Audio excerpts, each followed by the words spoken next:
Então, quando a gente está falando sobre educação cristã, muitas pessoas pensam que se refere somente a questões acadêmicas com uma visão cristã de mundo, não? E aí a gente pensa sobre a organização de uma escola cristã, a gente pensa sobre a organização da turma de escola dominical. Só que educação cristã, como a gente tentou conceituar no primeiro ano que a gente veio aqui, na verdade esse já é o terceiro ano, né, pela graça de Deus. Então, no primeiro ano a palestra foi mais conceitual, foi justamente para desfazer essa ideia ou equivocada, ou vamos dizer até um pouco resumida do que seria educação cristã. Educação cristã é o ato de levar o crente à maturidade em Cristo. Então isso envolve todos os aspectos da nossa vida. Envolve os aspectos acadêmicos, enciclopédicos, mas envolve também os aspectos espirituais. Quando os pais vão ensinar seus filhos a julgar o mundo a partir de uma filosofia cristã, de uma visão de mundo cristã. Não se enganem, todo mundo tem uma religião. O que vai diferenciar é o objeto da nossa adoração. Existem pessoas que vão adorar o dinheiro, adorar o trabalho, vão fazer tudo em prol da sua própria felicidade, por exemplo, e isso não deixa de ser um ato religioso, um ato de devoção. No nosso caso, o objeto da nossa adoração, se a gente pode usar essa palavra, né, na verdade é o nosso Deus. E esse Deus se revela pela criação, que é a revelação geral, e também pelas Escrituras, que é a revelação especial.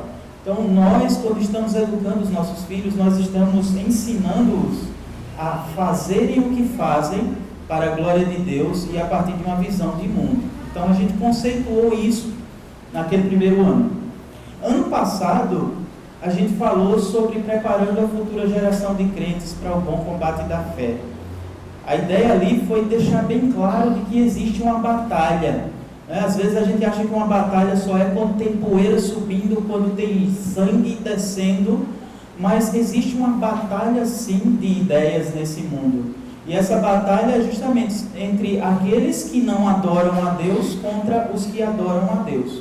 Vejam que hoje é muito comum na mídia, as pessoas elas têm a liberdade para dizer tudo, menos para dizer que é cristão, menos para dizer graças a Deus, menos para dizer que existe um Deus. Diga qualquer coisa, menos isso. Então existe uma batalha assim sendo travada, e nós cristãos devemos ter muito cuidado. Nós devemos tomar o nosso posto. Nós precisamos descobrir de que lado nós estamos e precisamos nos armar, nos capacitar para essa batalha. Então foi isso que a gente viu no ano passado. E é justamente por meio da educação cristã, né, esse ato deliberado, um ato proposital de ensinar os nossos filhos, que a gente vai prepará-los para essas batalhas que a gente vê aí nesse mundo, né? Então, educar é transmitir os tesouros da Escritura para os nossos filhos. Nós podemos dizer que o ato de educar, na verdade, é uma grande demonstração de amor que os pais têm para com seus filhos. Mas, em última instância, em última análise, nós podemos dizer que o ato de educar, na verdade, é uma resposta de obediência dos pais. Porque a palavra de Deus exige que os pais ensinem seus filhos acerca dos grandes feitos do Senhor. Então, quando os pais assumem o seu papel, eles o assumem, na verdade, numa resposta de obediência ao Deus que eles servem. Agora percebam, irmãos, que é muito fácil nós recebermos todas essas verdades de uma perspectiva meramente individualista, pessoal. Nós corremos o risco que muitos evangélicos hoje correm, de achar que as verdades do Evangelho e a resposta que nós temos acerca dessas verdades é simplesmente um compromisso pessoal, individual. Não tem nada a ver com aqueles que estão ao meu redor. E assim, as pessoas acham que não precisam se preocupar umas com as outras no contexto da igreja. No máximo, vão se preocupar com aqueles com quem tem mais afinidade. Vão ocupar um lugar no culto, mas isso trata-se apenas de uma resposta pessoal. Eu vou para a igreja porque eu me sinto bem na igreja. Eu vou na igreja porque lá eu escuto a palavra de Deus e eu recebo tudo o que eu preciso para a minha semana. Então percebam, enquanto os crentes começam a vir para a igreja somente por causa de uma decisão pessoal, a igreja se enfraquece. Porque a igreja não começa a perceber que existe uma perspectiva pactual naquilo que nós fazemos. E aí, por isso que eu quero trazer esse tema para a nossa reflexão, né?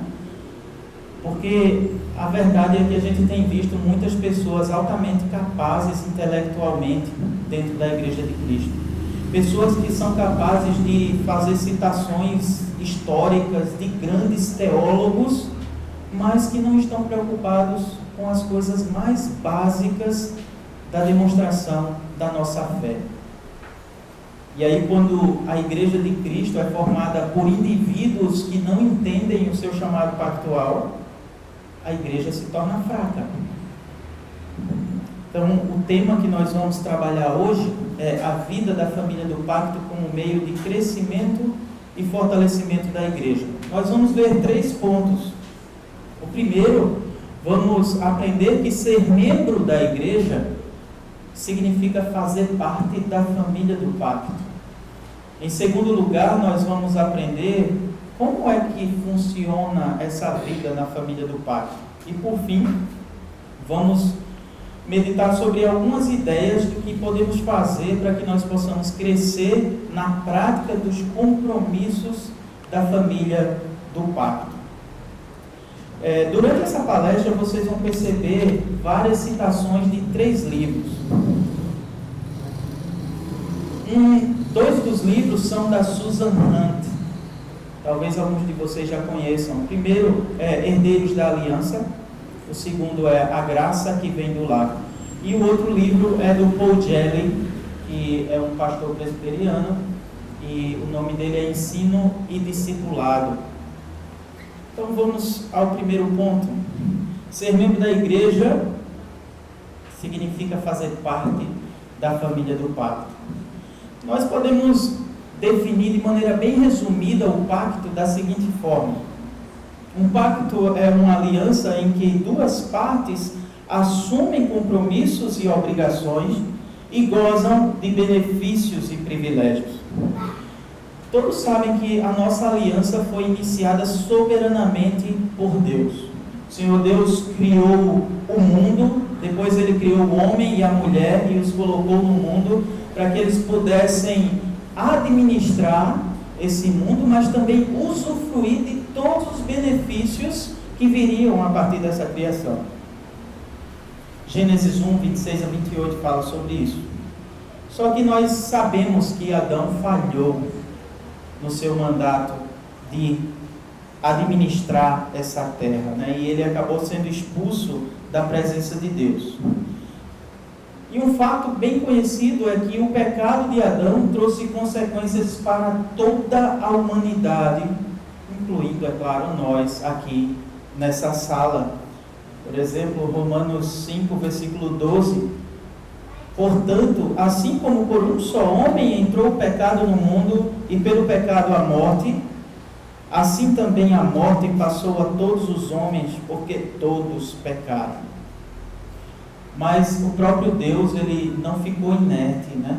Ele mesmo, novamente, tomou a iniciativa de nos reconciliar consigo mesmo, de nos reconduzir à sua presença. Logo depois da queda, Ele já prometeu que iria suscitar um descendente que esmagaria a cabeça da serpente, Gênesis 3,15. E enquanto esse dia não chegasse, Ele também não ficou distante. Por exemplo, o Senhor poupou Noé e sua família do castigo contra o mundo, né? Por causa da rebeldia do ser humano, Gênesis 6,18.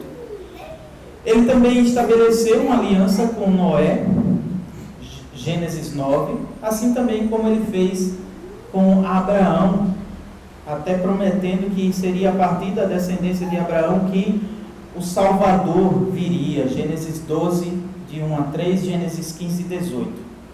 E foi exatamente esse Salvador que foi prometido que veio e de uma vez por todas nos reconciliou com o Senhor. Romanos 5, versículo 18 diz: pois assim como por uma só ofensa veio o juízo sobre todos os homens para a condenação, assim também por um só ato de justiça veio a graça sobre todos os homens para a justificação que dá vida. E Romanos 5, de 1 a 2, justificados, pois, mediante a fé, temos paz com Deus, por meio de nosso Senhor Jesus Cristo, por intermédio de quem obtivemos igualmente acesso pela fé a esta graça na qual estamos firmes. E gloriamo-nos na esperança da glória de Deus. Agora, mais uma vez, percebam como é possível para nós entendermos todas essas verdades de uma perspectiva meramente individual. A promessa de Deus não é para um indivíduo, mas para um povo. Porque Cristo não morreu por uma pessoa, mas Ele morreu por um povo. Nós encontramos diversas evidências na palavra de Deus acerca desse chamado pactual, desse chamado para um povo. Por exemplo, falando a Noé, Gênesis 9, versículo 9, o Senhor diz: eis que estabeleço a minha aliança convosco e com a vossa descendência. E usando as mesmas citações e referências que a Susan Hunt usa no livro dela, quando o Senhor está falando para Abraão, ele diz em Gênesis 12, 2, de ti farei uma grande nação. Falando a José acerca do nascimento de Jesus, em Mateus 1, 21, e lhe porás o nome de Jesus, porque ele salvará o seu povo dos pecados deles. E Paulo, escrevendo aos crentes em Éfeso, capítulo 2, versículos 12, 13 e 19, ele diz: naquele tempo estáveis sem Cristo, separados da comunidade de Israel e estranhos às alianças da promessa, não tendo esperança e sem Deus no mundo. Mas agora, em Cristo Jesus, vós que antes estáveis longe, fostes aproximados pelo sangue de Cristo. Assim, já não sois estrangeiros e peregrinos, mas concidadãos dos santos, e sois da família de Deus.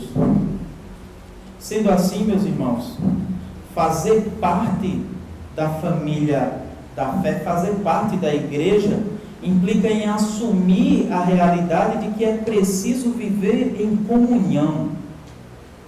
Ninguém deve entrar na igreja achando que vai poder viver de maneira isolada, talvez ocupando um espaço aqui na igreja, talvez dando seus dízimos a cada domingo. Nós somos família da fé. Nós somos família de Deus. E fazer parte dessa família de Deus traz suas implicações. Hunt nos diz no livro Herdeiros da Aliança: a aliança nos reconcilia com Deus e define o modo como vivemos neste relacionamento com Ele. Ele se refere a nós numa linguagem relacional interna, chamando-nos de seus filhos. Deuteronômio 14, versículo 1. Sua propriedade particular. Êxodo 19, 5. Recebemos promessas, obrigações, responsabilidades e privilégios específicos. A aliança também estabelece e define os nossos relacionamentos mútuos como filhos de Deus. Quando perguntaram a Jesus qual era o maior dos mandamentos, ele respondeu numa linguagem relacional: amarás o Senhor teu Deus de todo o teu coração, de toda a tua alma e de todo o teu entendimento. Este é o primeiro e grande mandamento. O segundo, semelhante a este, é: amarás o teu próximo como a ti mesmo. Então, todo membro do corpo de Cristo deve ter cravado na sua mente e também no seu coração essas implicações. É muito comum nós vermos pessoas que querem todos os benefícios de Cristo, mas não querem carregar a cruz nas suas vidas. Não querem se doar para o bem de seu próximo. Não querem ter de olhar na cara de fulano ou cicrano. Querem ter o direito de se relacionar apenas com Deus. Como se isso fosse possível, né? Porque em 1 João 4,20, a palavra de Deus nos diz: se alguém disser, amo a Deus, e odiar a seu irmão, é mentiroso. Pois aquele que não ama a seu irmão, a quem vê, não pode amar a Deus, a quem não vê. 1 Pedro 2, versículos 9 e 10, nos diz: vós, porém, sois raça eleita, sacerdócio real, nação santa, povo de propriedade exclusiva de Deus, a fim de proclamardes as virtudes daquele que vos chamou das trevas para a sua maravilhosa luz. Vós, sim, que antes não erais povo, mas agora sois povo de Deus, que não tinhais alcançado misericórdia, mas agora alcançastes misericórdia. Esse entendimento, irmãos, de que nós somos família de Deus, deve nos encher de responsabilidade. Por sermos povo de Deus, por sermos família de Deus, nós vamos procurar superar todas as nossas dificuldades e limitação de conhecimento para podermos viver como família de Deus, para que possamos viver na unidade do corpo. 1 Coríntios 12, usando todos os nossos dons para o bem do corpo e para a glória do cabeça do corpo, o nosso Senhor Jesus Cristo. Nós vamos desenvolver as nossas responsabilidades dentro de um contexto da aliança. Nós não entramos na igreja por causa de pessoas, mas no momento em que nós fazemos parte da igreja, as pessoas automaticamente passam a fazer parte da nossa vida. Viver na esfera pactual não é uma opção para aqueles que querem fazer parte da igreja de Cristo, mas é uma obrigação. E nós veremos agora, no segundo ponto, como funciona essa vida na família do pacto. Como é essa vida? A pergunta número 10 da forma para a pública profissão de fé, que é uma forma utilizada nas igrejas reformadas do Brasil, existem 13 perguntas ali, e a 10ª pergunta é a seguinte: você assume o compromisso de dedicar sua vida inteira ao serviço do Senhor como membro vivo da igreja dele? E a resposta é: prometo. Então, todos aqueles que fizeram a pública profissão de fé responderam esta pergunta. Todos aqueles que pretendem fazer a pública profissão de fé terão de responder essa pergunta. Ser membro vivo da igreja, então, é viver de maneira pactual. Quando alguém diz que será membro vivo da igreja, é importante que ele tenha em mente pelo menos duas coisas. Primeiro, ser membro vivo da igreja não quer dizer apenas compromisso com o prédio e participar dos cultos. É muito mais fácil nós nos comprometermos com a lista de limpeza da igreja, com a lista de cafezinho da igreja. É muito mais fácil a gente se organizar e separar 2 horinhas no domingo de manhã e 2 horinhas no domingo no fim da tarde aqui, né, que é às 6 horas. É muito mais fácil fazer tudo isso do que viver em íntima comunhão com os membros da igreja de Cristo. Afinal de contas, a igreja é cheia de pecadores iguais ou piores do que eu.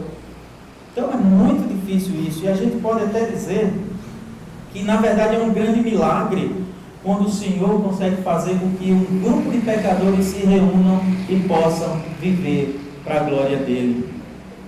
Nós então, irmãos, devemos fazer como aquilo que nós aprendemos no artigo 28 da Confissão Belga, que diz que nós devemos nos submeter à instrução e disciplina da igreja, devemos curvar nossas cabeças sob o jugo de Jesus Cristo e servir à edificação dos irmãos, conforme os talentos que Deus nos deu como membros do mesmo corpo. A segunda coisa que devemos ter em mente quando falamos em ser membro vivo da igreja é que ser membro vivo da igreja muda as prioridades da nossa agenda. O mínimo de demonstração de fidelidade que nós esperamos de cada membro é que ele seja fiel nos cultos dominicais. É o mínimo.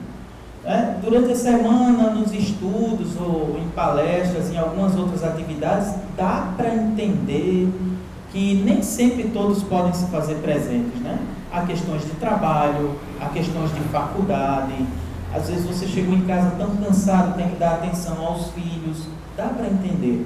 Só que ser membro vivo da igreja não é somente dar conta das atividades básicas que a igreja oferece.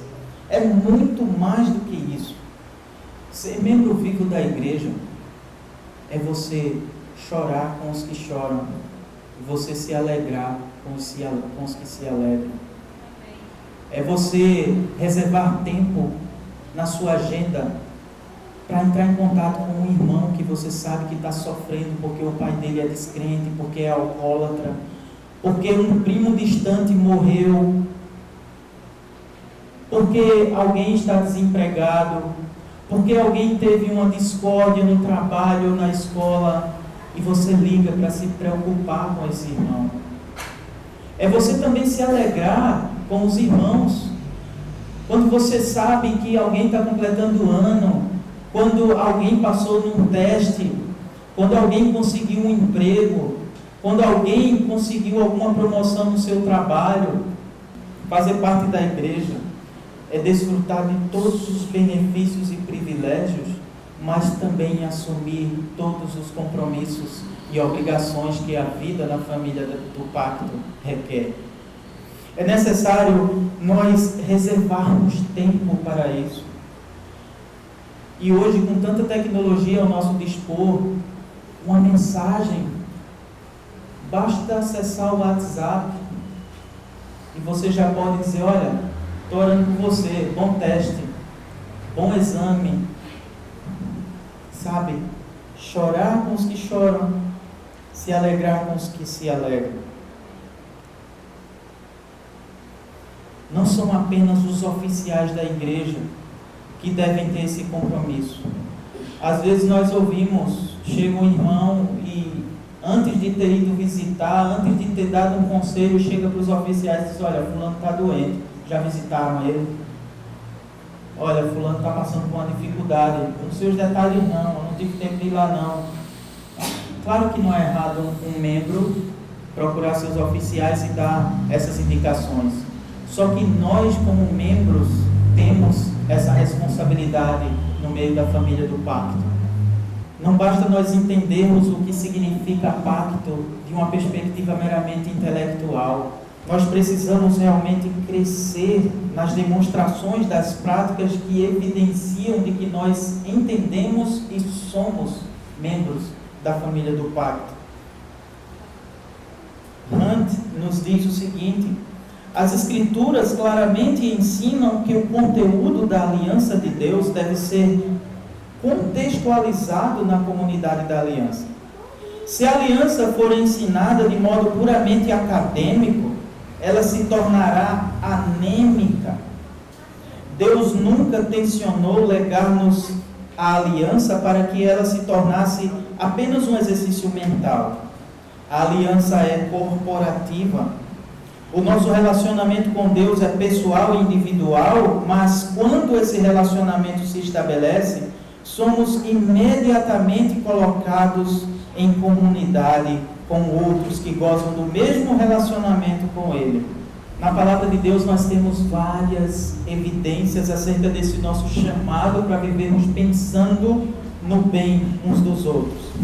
O próprio Senhor Jesus Cristo nos diz que o amor de uns para com os outros é o fator identificador de que nós somos filhos de Deus. João 13, versículo 35 diz: nisto conhecerão todos que sois meus discípulos, se tiverdes amor uns para com os outros.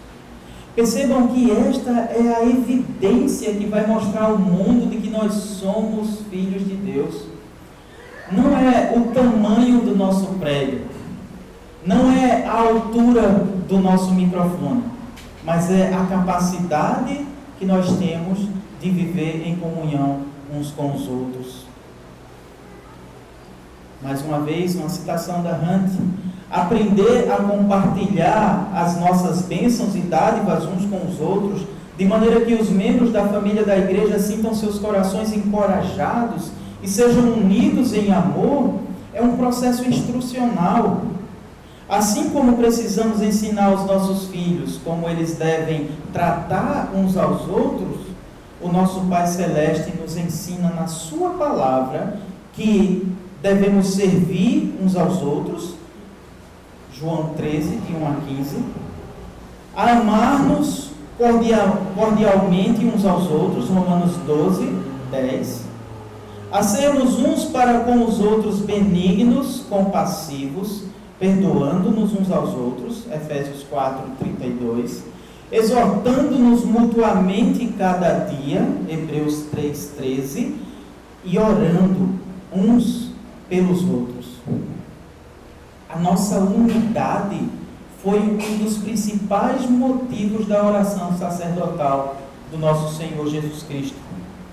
João 17, os versículos de 20 a 23, Jesus orando, e a gente sabe que ele orou tão intensamente que as lágrimas dele se tornaram sangue. Ele disse: não rogo somente por estes, mas também por aqueles que vieram a crer em mim por intermédio da sua palavra, a fim de que todos sejam um, e como és tu, ó Pai, em mim e eu em ti, também sejam eles em nós, para que o mundo creia que tu me enviaste.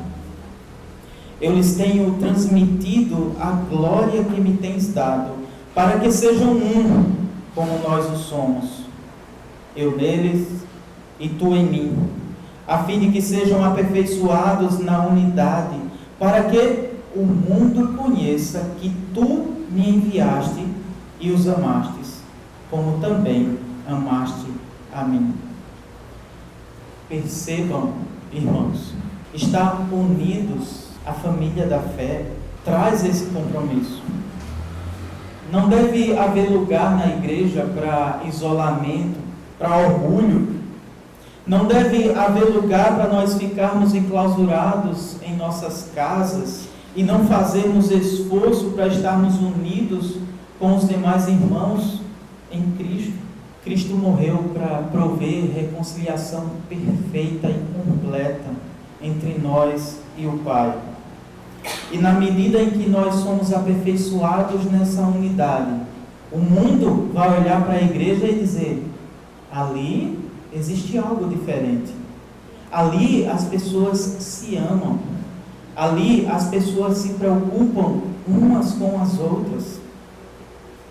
E aí eles vão dizer: Deus realmente ama esse povo. Chegamos já ao último ponto, crescendo na prática dos compromissos na família do pacto.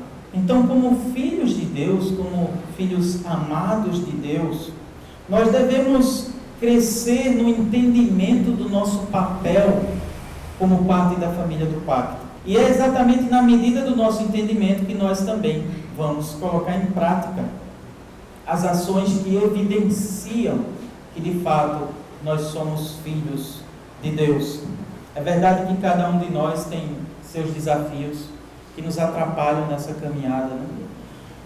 Muitos de nós somos crentes de primeira geração, né? Nós não tivemos os nossos pais que nos ensinaram acerca do que Deus exigia. Muitas vezes o que acontece é que apenas o marido foi convertido ou apenas a esposa. Às vezes ocorre que apenas o jovem vem para a igreja e a família dele é toda descrente. Então os desafios são terríveis. Isso coloca um peso maior nas nossas costas. E além disso, a nossa natureza pecaminosa, porque mesmo que nós tivemos pais crentes, é muito mais fácil nós aprendermos aquilo que eles fazem de errado do que aquilo que eles fazem de certo. Só que, apesar disso, irmãos, nós devemos louvar ao Senhor porque fomos alcançados por Sua palavra. Nós temos o livre acesso às Escrituras. Nós temos irmãos na nossa igreja que são aptos a dar um bom conselho, a falar acerca da palavra de Deus. Então, independentemente do nosso passado, a verdade é que nós precisamos crescer na prática daquilo que evidencia que somos filhos de Deus. E mais importante, aquele que começou a boa obra em nós, há de completá-la até o dia de Cristo Jesus. Filipenses 1:6. Então, estamos num processo de desenvolvimento. Então, saibam que uma igreja forte, uma igreja vibrante, é formada por famílias que assumem os seus compromissos pactuais. Nós experimentamos isso, essa bênção já na nossa própria família, quando nós temos uma família completa de crentes, mas nós também experimentamos isso na família da fé. E as meditações, as reflexões que vamos ter nesse ponto é justamente sobre a nossa família ampla, não necessariamente sobre nossa família de sangue. Só que, de certa forma, devemos começar de dentro para fora. Quando nós organizamos a nossa família em Cristo, nós também seremos capazes de ajudar a comunidade da fé como um todo. No livro A Graça que Vem do Lar, da Susan Hunt, ela diz, tem um momento lá que ela diz que está convencida de que a família é uma das ferramentas mais eficientes de evangelização. Porque quando as pessoas lá fora percebem que a família cristã está vivendo aquilo que a palavra de Deus realmente está dizendo, eles começam a perceber que ali naquela casa há algo que eles não conseguem replicar em suas casas. Então, para que o nosso lar se transforme nesse ambiente de graça, nós precisamos tomar algumas atitudes. Porque é bem verdade que nem sempre a nossa família é exatamente aquele exemplo que a palavra de Deus requer de nós.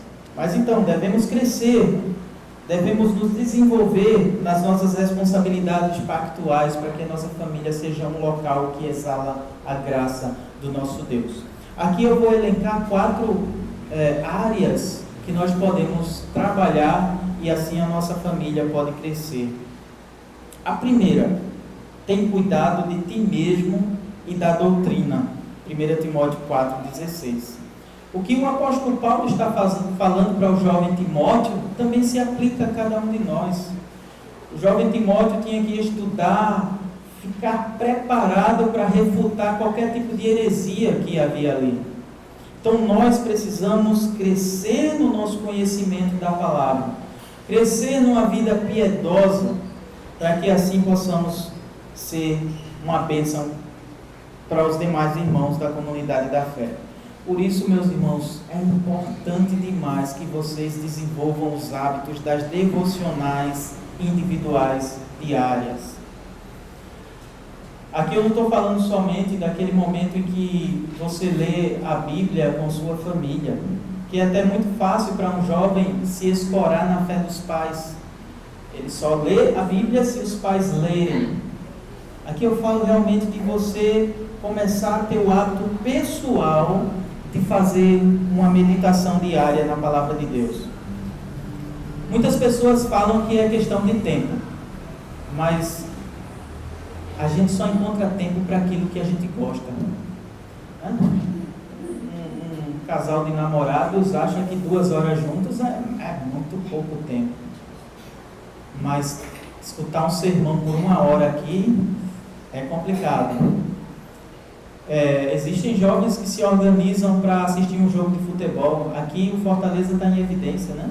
Então, você diz, eu não tenho tempo de ir para aquela atividade da igreja não, porque eu vou chegar tarde do trabalho. Mas quando tem um jogo, ele diz, eita, o metrô vai passar daqui a pouco, eu tenho que correr mais um pouquinho. Aí pega o metrô, vai para o estádio. Ele perde as 2 horas do jogo, mais 2 horas para ir voltar para o campo e chega feliz, vibrando, porque o time dele ganhou. Então, veja que é uma questão de prioridades, daquilo que realmente nos agrada, né? E no final das contas, perceba se você não perde 10 minutos só olhando o feed de notícias do Facebook ou do Instagram. Às vezes a gente perde 10 minutos olhando para o céu para descobrir se vai chover ou não, para ver se a gente vai pendurar as roupas ou não. Então 10 minutos é mais do que suficiente para uma devocional individual. Lá em casa a gente está lendo um livro, pela manhã a gente lê aquele devocionário de 500 anos da Reforma. As meditações que tem ali, junto com o versículo bíblico que eles indicam, não demora nem 7 minutos. Eu contei no relógio, 6 minutos e pouco. E aí você faz uma oração, então em 10 minutos você fez a sua devocional diária.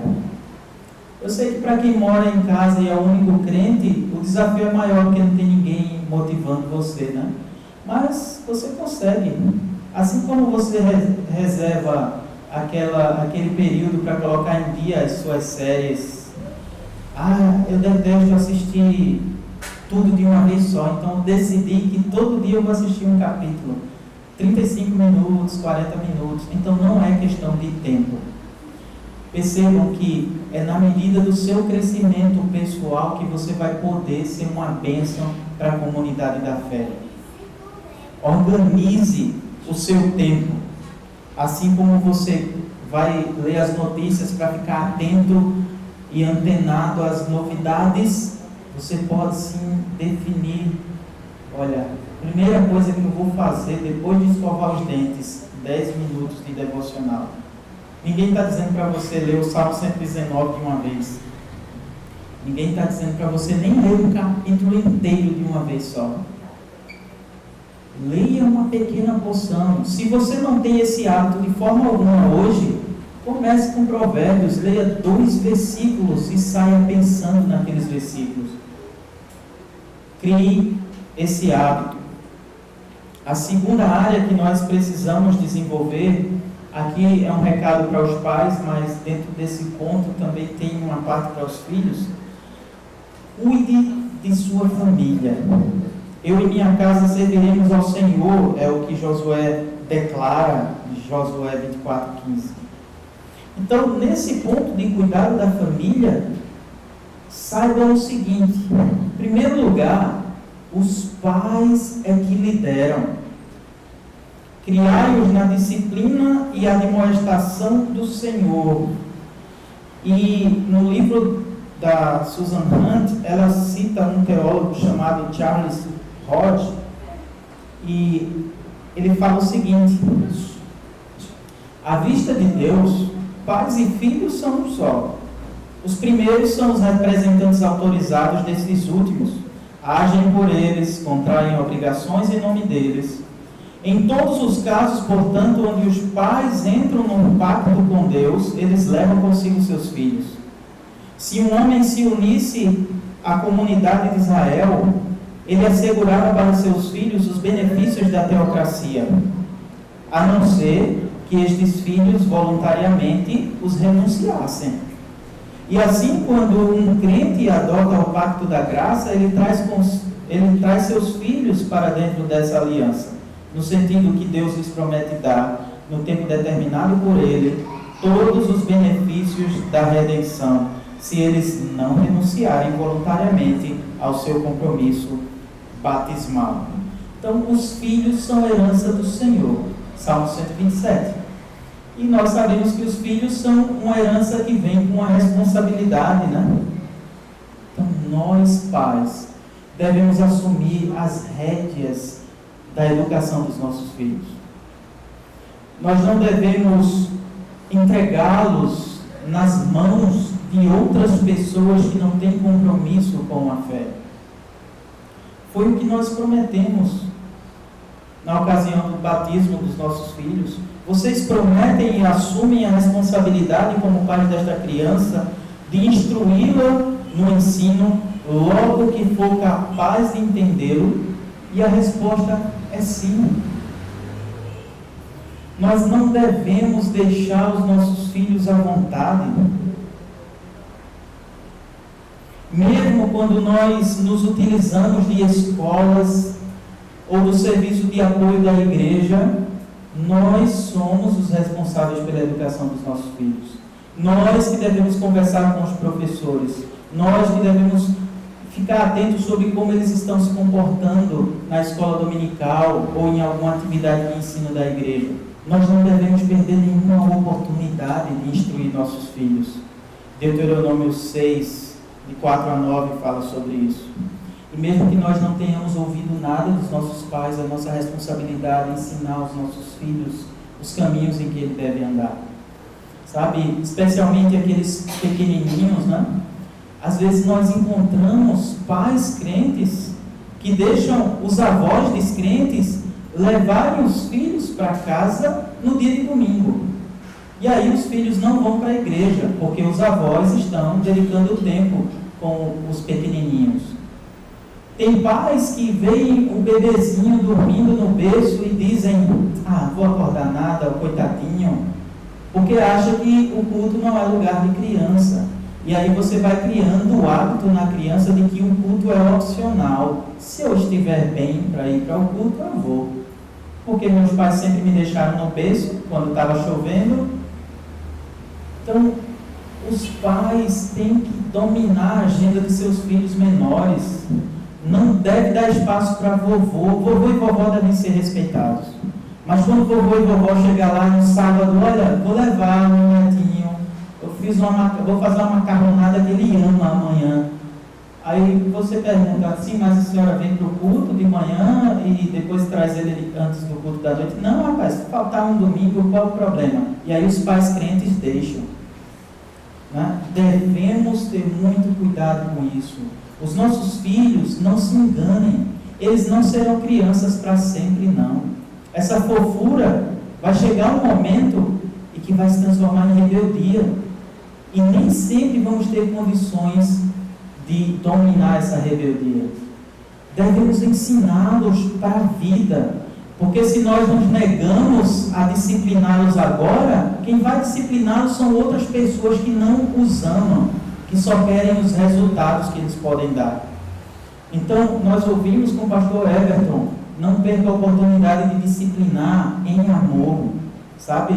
Porque a pior forma de ódio é quando você deixa seu filho entregue à sua própria vontade.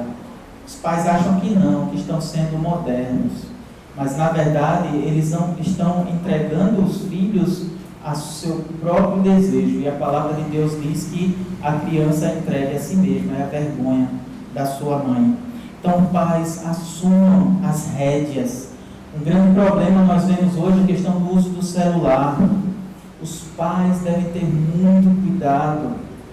Não são os filhos que decidem quando devem usar. Vocês devem utilizar sabedoria e ferramentas que podem diminuir essa liberdade desses jovens, que muitas vezes eles não sabem usar a liberdade que têm. Eles acham que sabem, mas eles não sabem. E só quando forem adultos é que vão entender. E se a graça de Deus os alcançá-los para que entendam, né? Então, meus irmãos, instruam os seus filhos na verdade. É verdade que os casais que os dois não são crentes, os desafios são dobrados, né?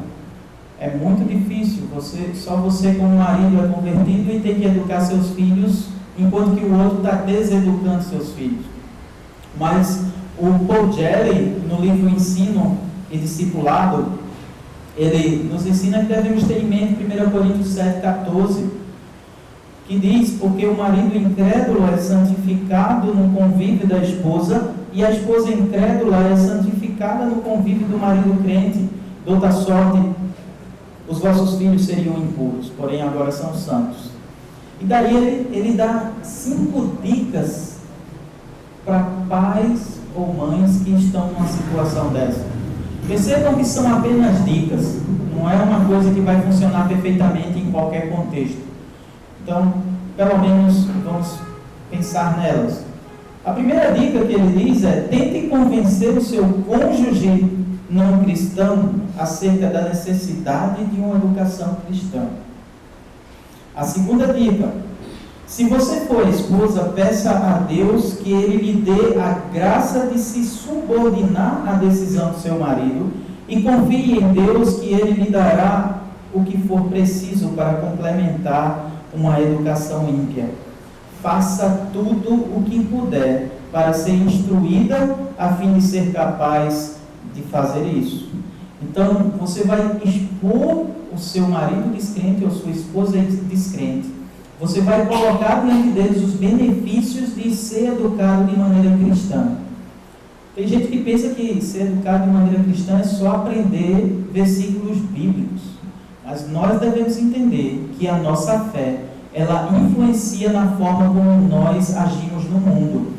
Eu até digo que se cada funcionário fosse realmente seguir o que a palavra de Deus fala sobre o comportamento de um funcionário, os cristãos seriam os melhores funcionários do mundo. As empresas estariam brigando para ter um cristão no seu quadro de funcionário. O problema é que, por causa do nosso pecado, nós não queremos nos submeter ao nosso patrão. Nós queremos o salário do nosso patrão sem o risco que ele correu, sem o compromisso que ele assume. Nós não vamos querer até ser patrões, porque a gente fica preocupado com quem serão nossos funcionários e assim vai. Né?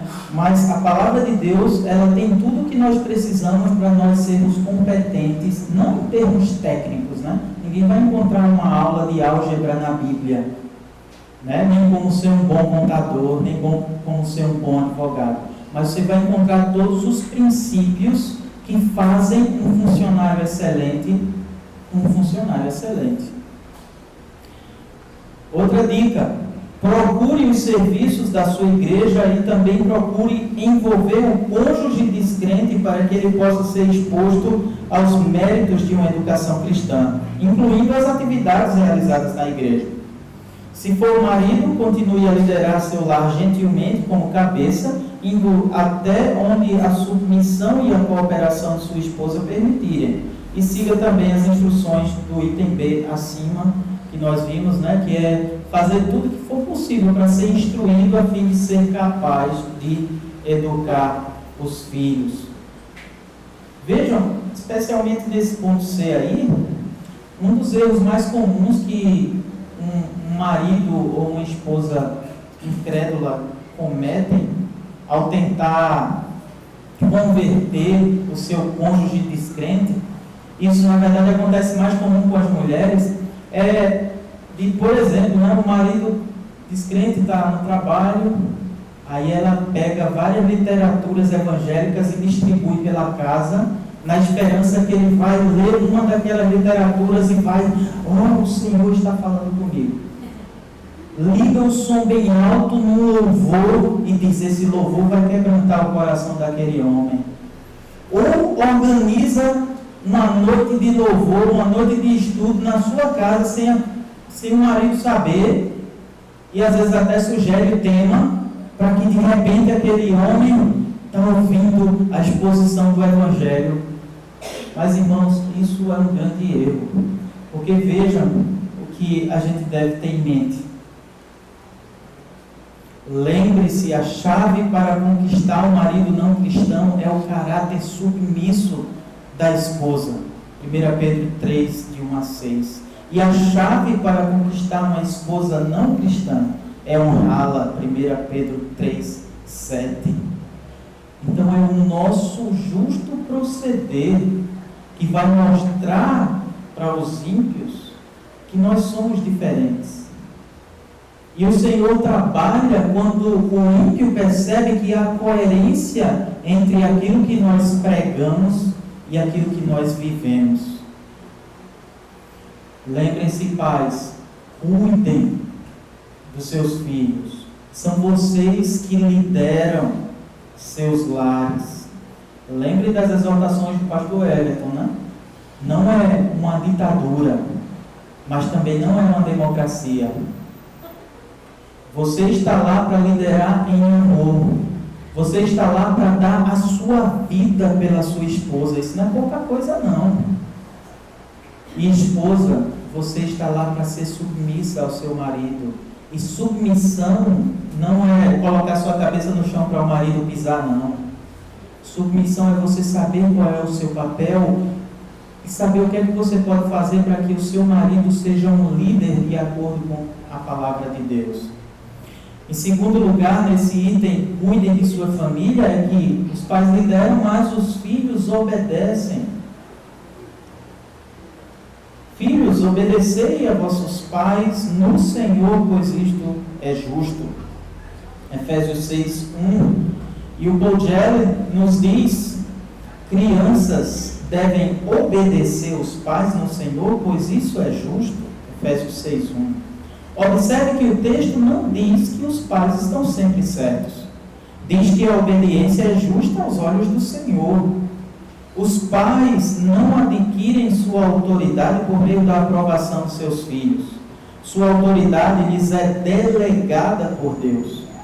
Obediência é o hábito santo absolutamente necessário como fundamento da educação cristã.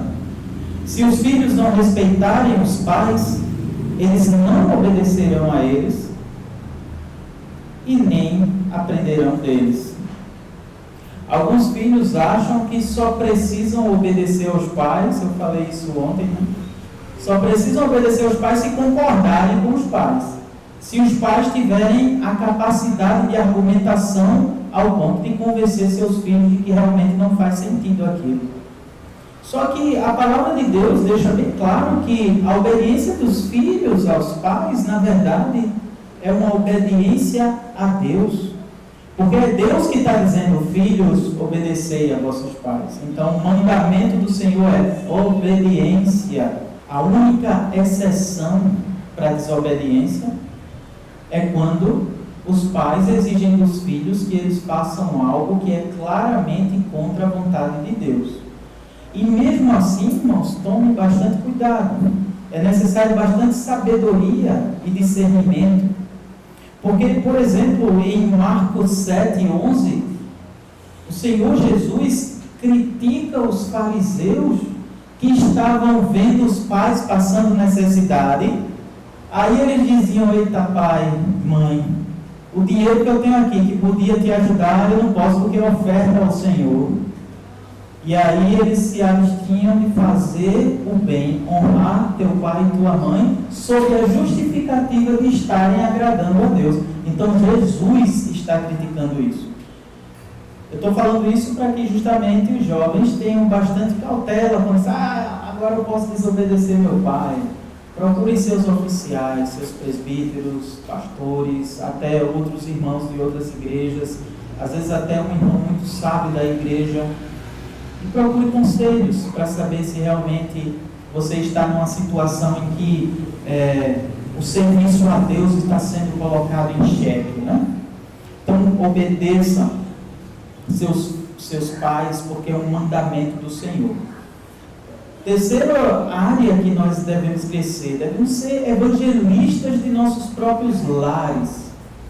Isso aqui é bem mais prático para aqueles que têm familiares descrentes, mas dentro da nosso próprio lar, sabendo que nem todos atingiram um nível de maturidade cristã, nós devemos aproveitar todas as oportunidades para falar do Evangelho dentro dos nossos lares. Agora, por favor, lembrem que o Evangelho é a palavra de Deus que nos capacita para toda boa obra, para a glória de Deus. Então, não devemos imaginar que o Evangelho é somente quando nós citamos um versículo bíblico decorado. Nós podemos falar do Evangelho quando nós falamos o que é verdadeiro e, claro, podemos respaldar com a palavra de Deus. Mas, às vezes, muitos correm o erro de tudo que a pessoa faz tem que ter um versículo. Não é isso. é viver de verdade, é perguntar, filho, como essa sua atitude no trabalho combina com o evangelho que você tem recebido? Sabe? Não é você simplesmente passar na cara dele um versículo bíblico. É você confrontar com as verdades essenciais do evangelho. Agora lembrem que ser um evangelista no seu lar não vai servir de nada se a sua vida é uma demonstração de arrogância, de avareza, de preguiça, de ódio, de fofoca. Vocês sabem aquele ditado, né? Que os nossos atos falam tão alto que ninguém vai ouvir as nossas palavras. Então devemos viver de maneira coerente com a mensagem do Evangelho. Mateus 5, 14a e 16 diz: Vós sois a luz do mundo. Assim brilhe também a vossa luz diante dos homens, para que vejam as vossas boas obras e glorifiquem a vosso Pai que está nos céus.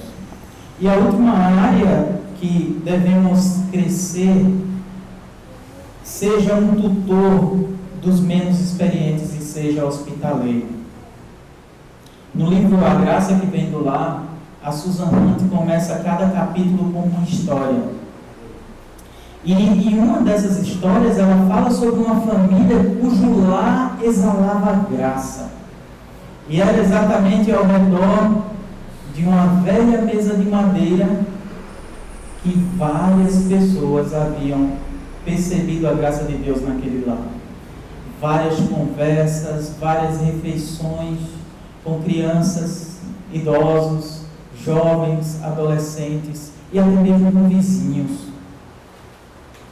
Quando eu li essa história, eu me lembrei como famílias foram importantes para a minha caminhada da fé.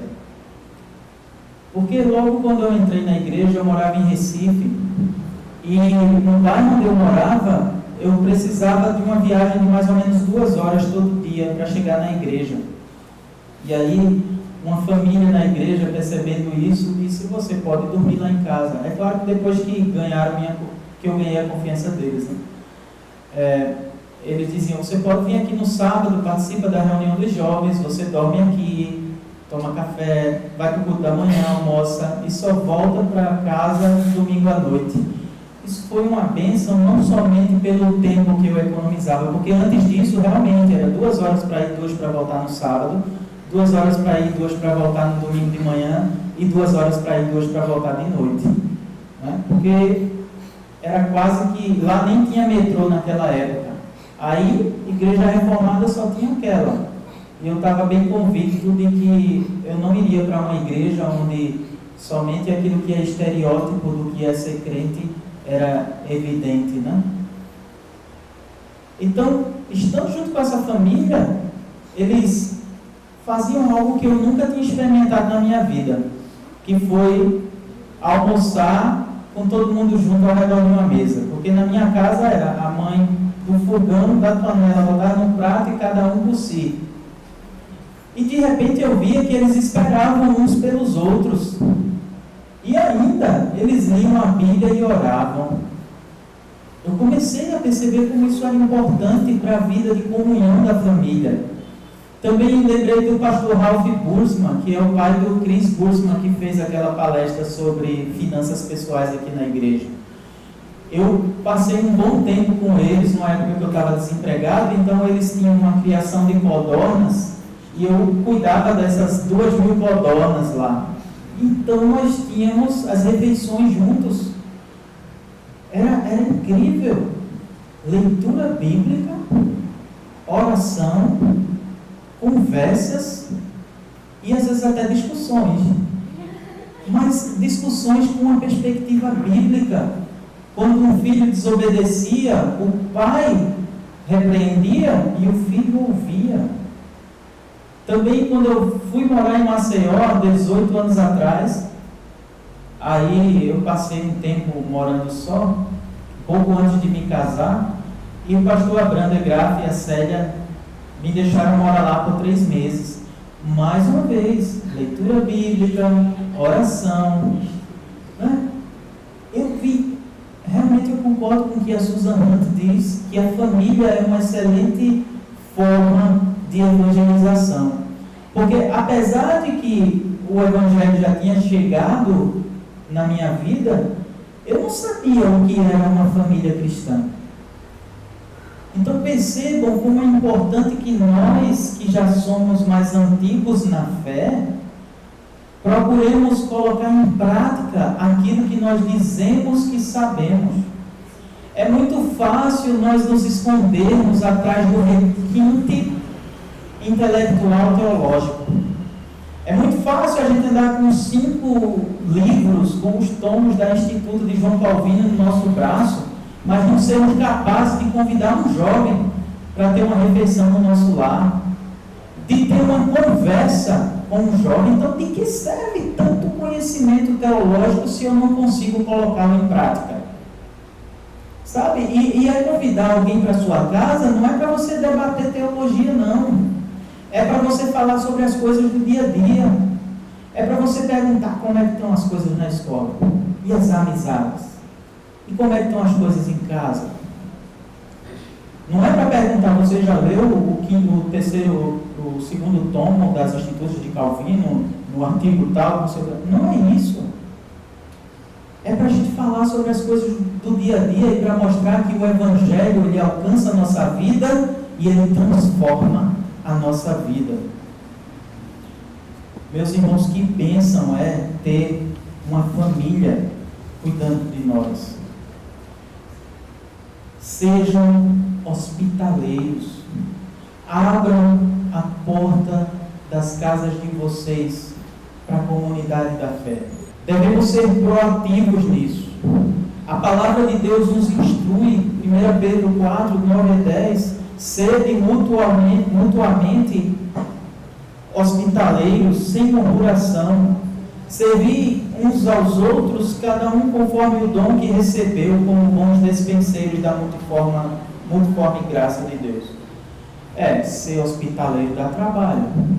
Um estranho chega na sua casa, muda a sua rotina, só que a palavra de Deus está dizendo, seja hospitaleiro, especialmente porque você pode ser uma bênção para outras famílias, você pode ser uma bênção para muitos jovens, e não precisa você chamar a pessoa para passar uma semana lá, ou para passar 3 meses, como eu fiquei na casa dos irmãos. Basta chamar para um cafezinho, nem vou passar da sala. Fica aí, senta aí na sala, vamos tomar um cafezinho, um biscoito. Sejam hospitaleiros. Agora, uma palavra, a palavra de Deus é muito equilibrada, né? Uma palavra para aqueles que gostam de passar muito tempo na casa dos outros. Provérbios 25, 17. Não sejas frequente na casa do teu próximo, para que não se enfade de ti e te aborreça. Então é uma questão de sabedoria, né? De repente você sabe que a irmã deu à luz e precisa renovar os pontos de tempos em tempos, tem que usar uma roupa leve por causa disso, aí você chega lá e... né? Então isso realmente é uma questão de inconveniência, né?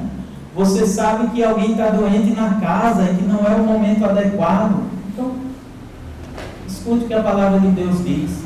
Se você realmente tem algo que é tão importante e necessário para falar, ligue e pergunte, olha, eu queria ir rapidinho, nem preciso entrar para te perguntar uma coisa. Né? Então devemos ter esse cuidado para não abusarmos também da boa vontade dos irmãos, mas o outro lado precisamos nos exercitar naquilo que a palavra de Deus está nos dizendo, justamente porque assim podemos ensinar, instruir muitos jovens. Veja, às vezes a quantidade de jovens estão querendo se casar, mas não tem referência nenhuma. De repente, um irmão que consegue organizar a sua agenda diz, olha, aparece lá em casa para a gente ler um capítulo de tal livro, para a gente conversar sobre as coisas do dia a dia. Né? Então você pode perceber o que é mais adequado, se é um momento para instrução ou se é um momento simplesmente de ouvir aquele irmão falar e você dar alguns conselhos de acordo com a palavra de Deus. Né? Então, irmãos, já chegando para o fim, né? Algumas pessoas dizem que ser crente reformado é muito fácil, porque você recebe a salvação pela graça. Você não precisa fazer nada para conquistar essa salvação. Então é só entrar no ônibus da graça, cruzar os braços e ir rumo à estação do céu. Mas tudo que nós ouvimos aqui mostra que ser um crente comprometido requer atenção em todas as áreas da nossa vida, até nas coisas mais simples. Quando a gente fala de educação cristã, a gente não deve limitar esse conceito. Devemos lembrar que temos que viver toda a nossa vida para a glória de Deus. Quer comais, quer bebais, ou façais qualquer outra coisa, fazei para a glória de Deus. Então, irmãos, que possamos crescer, sabendo que nós não estamos sozinhos, né? O nosso Senhor Jesus Cristo, Ele cuida de nós, Ele nos dá o seu Espírito Santo para que nós possamos aprender a sua palavra, Ele nos coloca juntos como comunidade da fé. Então que nós possamos nos apegar a Ele. Tudo que nós falamos aqui tem a ver com a nossa responsabilidade. É claro que nossa responsabilidade é desenvolvida no contexto da soberania de Deus, da providência de Deus. Então que possamos ser diligentes naquilo que nós devemos fazer, e assim a nossa família será como a família que nós lemos no Salmo 128. Bem-aventurado aquele que teme ao Senhor e anda nos seus caminhos. Do trabalho de tuas mãos comerás, feliz serás e tudo te irá bem. Tua esposa no interior de tua casa será como uma videira frutífera, teus filhos como rebentos da oliveira à roda da tua mesa. Eis como será abençoado o homem que teme ao Senhor. O Senhor te abençoe desde Sião, para que vejas a prosperidade de Jerusalém durante os dias de tua vida. Vejas os filhos de teus filhos. Paz sobre Israel. Amém.